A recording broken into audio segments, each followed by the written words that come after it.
Hello student, स्वागत है आपका इस वीडियो में। तो आज के इस वीडियो में हम कक्षा 10वीं के विद्यार्थियों के लिए सामाजिक विज्ञान का पेपर लेकर आ चुके हैं। प्री बोर्ड परीक्षा का पेपर आज हमारे पास है और स्टूडेंट्स आज के इस वीडियो में आपको सभी प्रश्नों के उत्तर मिलने वाले हैं। मींस फुल सॉल्यूशन आज आपको इस वीडियो में मिलेगा। तो चलिए स्टूडेंट्स, आज का ये वीडियो शुरू करते हैं।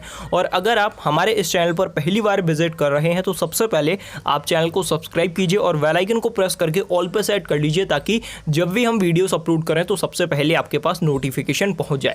और स्टूडेंट, सभी विषय के पेपर के सॉल्यूशन हल समेत हमारे इस चैनल पर अपलोड हो चुके हैं और सभी वीडियो की लिंक आपको डिस्क्रिप्शन में मिल जाएगी, तो आप जाके सभी वीडियोस को देख सकते हैं।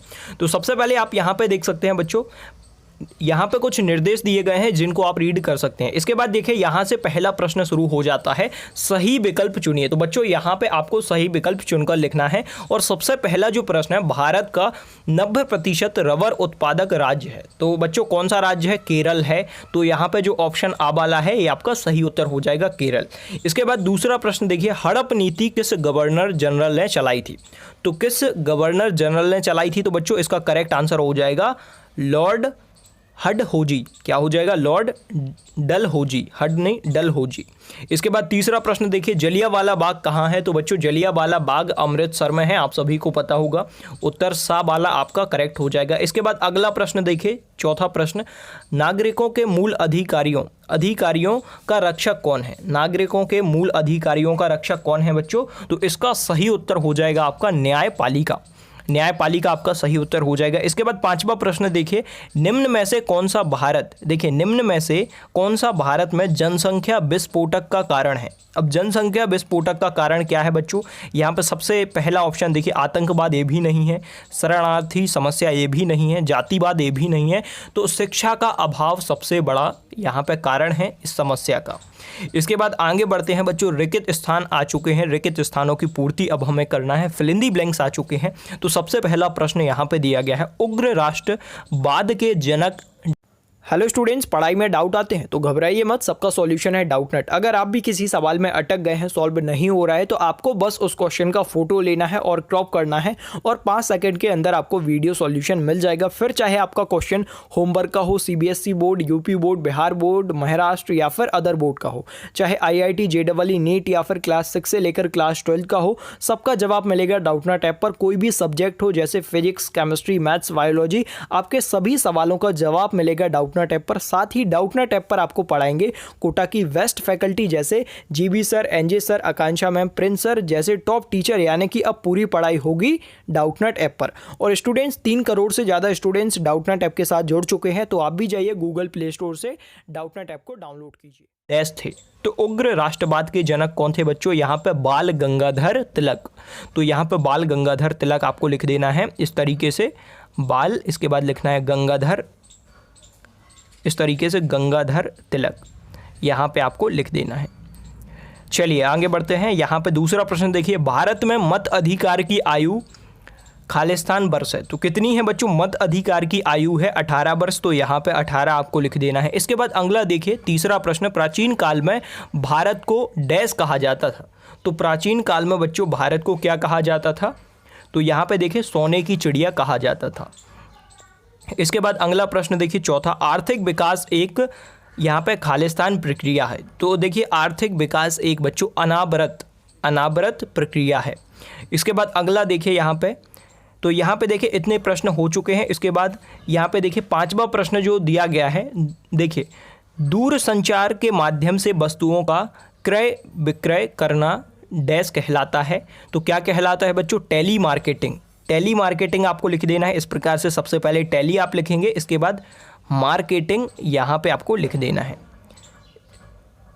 स्पेलिंग सही नहीं दिख रही होगी, ये स्पेलिंग तो साफ दिख रही है लेकिन राइटिंग थोड़ी सही नहीं दिख रही होगी क्योंकि मैं अभी स्क्रीन पर लिख रहा हूँ। कोई दिक्कत नहीं, इग्नोर कीजिए, आंसर लिखते चलिए। इसके बाद देखिए, एक शब्द एक वाक्य में उत्तर लिखिए। तो यहाँ पे आ चुके हैं, एक शब्द और एक वाक्य में आपको उत्तर लिखना है। और सबसे पहला प्रश्न है, किसी एक राज्य का नाम लिखिए जहाँ औसतन 5 वर्ष में एक बार सूखा पड़ता है।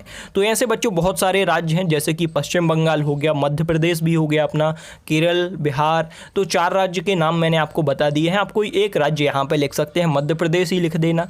तो इसके बाद दूसरा प्रश्न देखिए, किसका बलिदान प्रथम स्वतंत्रता संग्राम में पहली आहुति थी? तो किसका बच्चों? मंगल पांडे। यहाँ पे आपको लिखना है मंगल पांडे।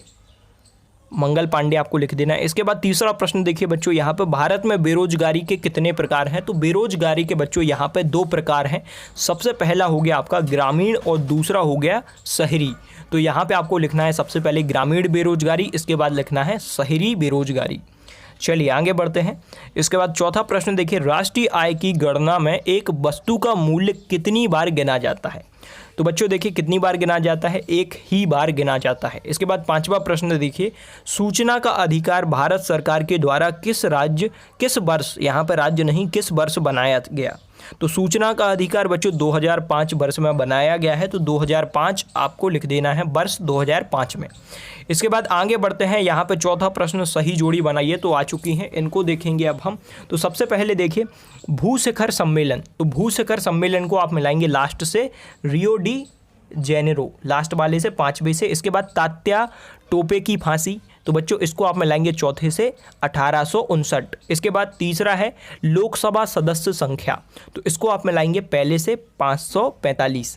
इसके बाद चौथा है जीवन स्तर में वृद्धि, तो इसको आप मिलाएंगे दूसरे से प्रति व्यक्ति आय में वृद्धि। इसके बाद पांचवा जो लास्ट है उपभोक्ता सुरक्षा अधिनियम, तो इसको आप मिलाएंगे तीसरा से, क्योंकि यही बचा हुआ है 1986। अब बच्चों यहाँ पे जो प्रश्न आ चुके हैं, यहाँ पे देखिए सत्य असत्य आ चुके हैं। तो सत्य असत्य मैं बोलते जाता हूँ, आप लिखते जाइए। सबसे पहला देखिए बच्चों, यहाँ पे सबसे पहला है लोकसभा एक स्थायी सदन है। 1 मिनट यहाँ पे वेट कीजिए। देखिए तो यहाँ पे सबसे पहला है लोकसभा एक स्थायी सदन है, तो ये क्या हो जाएगा बच्चों? सत्य हो जाएगा। और दूसरा है भारत में बेरोजगारी की संख्या कम हो रही है, ये तो गलत है, तो आपका ये असत्य हो जाएगा। इसके बाद तीसरा धातु मुद्रा की कठिनाइयों के कारण कागजी मुद्रा का विकास हुआ, ये आपका देखिए तीसरा जो है ये आपका देखिए धातु मुद्रा की कठिनाइयों के कारण कागजी मुद्रा का विकास हुआ, बिल्कुल सही है, ये आपका सत्य हो जाएगा। चौथा है प्रत्येक व्यक्ति एक उपभोक्ता है, तो ये भी आपका सत्य हो जाएगा। और देखिए एक बार मैं बोल देता हूँ, सबसे पहला वाला आपका सत्य रहेगा, दूसरा असत्य रहेगा, तीसरा असत्य रहेगा, चौथा सत्य और पांचवा सत्य। मीन्स जो दूसरा और तीसरा है ये दोनों बस असत्य रहेंगे और बाकी सब सत्य रहेंगे। तो बच्चों यहाँ तक हमने इतने उत्तर देख लिए हैं। अब इसके बाद जो ये प्रश्न आपके बचे हुए हैं, इन प्रश्नों के उत्तर हम नेक्स्ट पार्ट में आपको प्रोवाइड करा देंगे। एक बच्चे की आंसर शीट लेकर आएंगे जिसमें साफ सुथरी बिल्कुल यहाँ पर राइटिंग में आपको सभी आंसर मिल जाएंगे। और आप चैनल को सब्सक्राइब कर लीजिए ताकि जब भी हम सेकेंड पार्ट अपलोड करेंगे तो आपके पास नोटिफिकेशन पहुँच जाएगी।